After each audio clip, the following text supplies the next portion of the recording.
ಅಯೋಧ್ಯೆಯ ಬಾಲರಾಮ ಪ್ರತಿಷ್ಠಾಪನೆಗೊಂಡು ಇಂದಿಗೆ 1 ವರ್ಷ.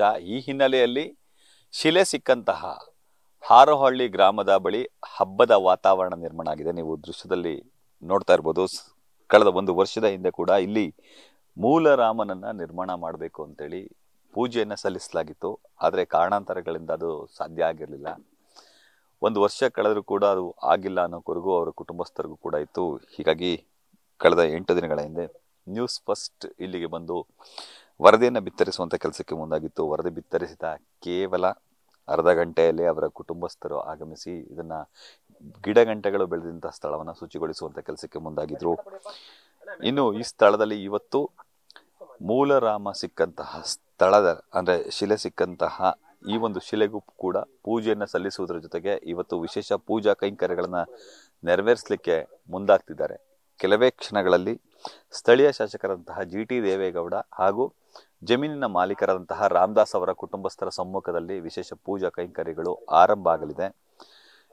ಆನೆ ಅರ್ಚಕ ಅಂತಲೇ ಖ್ಯಾತಿಯನ್ನು ಗಳಿಸಿರುವಂತಹ ಪ್ರಹ್ಲಾದ್ ರಾವ್ ಅವರು ಸದ್ಯ ಪೂಜಾ ಕೈಂಕರ್ಯಗಳಲ್ಲಿ ತೊಡಗಿಕೊಳ್ಳಲಿದ್ದಾರೆ. ಹೀಗಾಗಿ ಬಾಲರಾಮನ ಫೋಟೋವನ್ನ ಇಟ್ಟು ಪೂಜೆಯನ್ನು ಸಲ್ಲಿಸಿದ್ದಾರೆ. ಕೆಲವೇ ಕ್ಷಣಗಳಲ್ಲಿ ಈ ಒಂದು ಅಂದ್ರೆ ಮೂಲರಾಮ ಸಿಕ್ಕಂತಹ ಸ್ಥಳದಲ್ಲಿ ಶಿಲೋದ್ಭವ ಸಿಕ್ಕಂತ ಸ್ಥಳದಲ್ಲಿ ಕೂಡ ಪೂಜೆಯನ್ನ ನೆರವೇರಿಸ್ತಾರೆ. ಪೂಜೆಯನ್ನ ನೆರವೇರಿಸುವುದರ ಜೊತೆಗೆ ವಿಶೇಷ ಪೂಜಾ ಕೈಂಕರ್ಯಗಳನ್ನ ಕೂಡ ಮಾಡಲಿದ್ದಾರೆ. ಪ್ರಮುಖವಾಗಿ ಇನ್ನು ಈ ಸ್ಥಳದಲ್ಲಿ ಶಿಲಾನ್ಯಾಸ ಕೂಡ ನಡೆಯಲಿದೆ. ಹೀಗಾಗಿ ಈ ಸ್ಥಳದಲ್ಲಿ ವಿಶೇಷ ಪೂಜಾ ಕೈಂಕರ್ಯಗಳು ಆರಂಭ ಆಗ್ತವೆ. ಇದಕ್ಕಾಗಿ ಸಕಲ ವ್ಯವಸ್ಥೆಗಳನ್ನು ಕೂಡ ಮಾಡಿಕೊಳ್ಳಲಾಗಿದೆ. ನಮ್ಮ ಜೊತೆ ಇಲ್ಲಿ ಪೂಜೆಯನ್ನು ಸಲ್ಲಿಸ್ತಿರುವಂತಹ ಪ್ರಹ್ಲಾದ್ ರಾವ್ ಅವರು ನೋಡ್ತಿರ್ಬೋದು.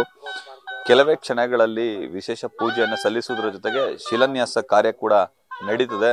ನಮ್ಮ ಜೊತೆ ಅರ್ಚಕರಾದಂತಹ ಪ್ರಹ್ಲಾದ್ ರಾವ್ ಇದ್ದಾರೆ. ನಾನು ಅವ್ರನ್ನ ಮಾತಾಡಿಸುವಂತ ಕೆಲಸಕ್ಕೆ ಮುಂದಾಗ್ತೀವಿ. ಈಗಾಗಲೇ ತಳಿರು ತೋರಣಗಳನ್ನ ಹಾಕಿ ಜೊತೆಗೆ ರಂಗೋಲಿಯನ್ನ ಹಾಕಿ ಪೂಜಾ ಕೈಂಕರ್ಯಗಳಿಗೆ ಸಿದ್ಧತೆಯನ್ನ ಮಾಡ್ಕೊಳ್ಳಲಾಗಿದೆ.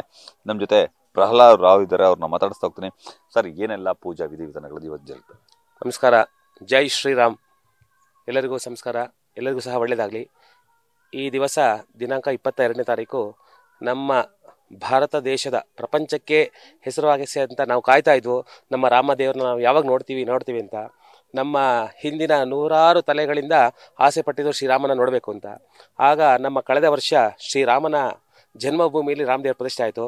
ಅದರ ಮುಖ್ಯವಾಗಿ ತ್ರೇತಾಯುಗದಲ್ಲಿ ಶ್ರೀರಾಮನ ಅಯೋಧ್ಯೆಯಲ್ಲಿ ಜನಿಸಿದ್ದಾನೆ.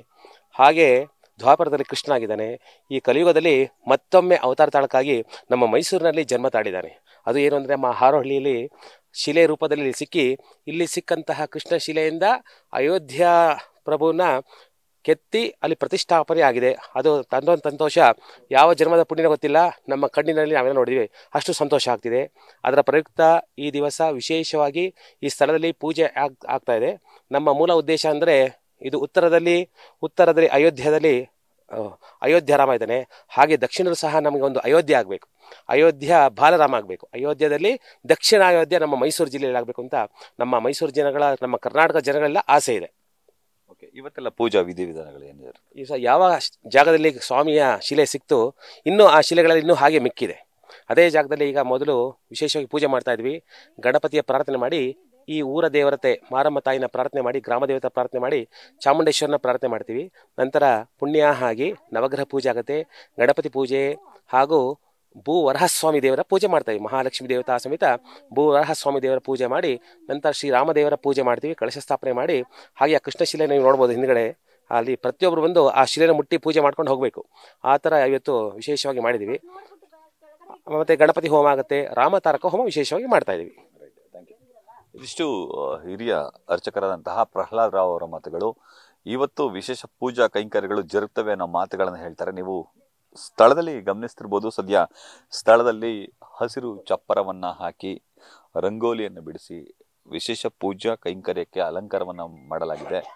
ಬಗೆ ಬಗೆಯ ಹೂವುಗಳಿಂದ ಅಲಂಕರಿಸಲಾಗಿದೆ. ಇನ್ನು ಅವರ ಕುಟುಂಬಸ್ಥರೆಲ್ಲರೂ ಕೂಡ ವಿಶೇಷ ಪೂಜೆಯಲ್ಲಿ ಪಾಲ್ಗೊಳ್ಳಿಕ್ಕಾಗಿ ಅಣಿಯಾಗಿದ್ದಾರೆ. ಇನ್ನು ಗುಜ್ಜೇಗೌಡನಪುರ, ಹಾರೋಹಳ್ಳಿ ಸೇರಿದಂತೆ ಬೇರೆ ಬೇರೆ ಭಾಗಗಳಿಂದಲೂ ಕೂಡ ಹಲವು ಭಕ್ತರು ಬರ್ತಿದ್ದಾರೆ.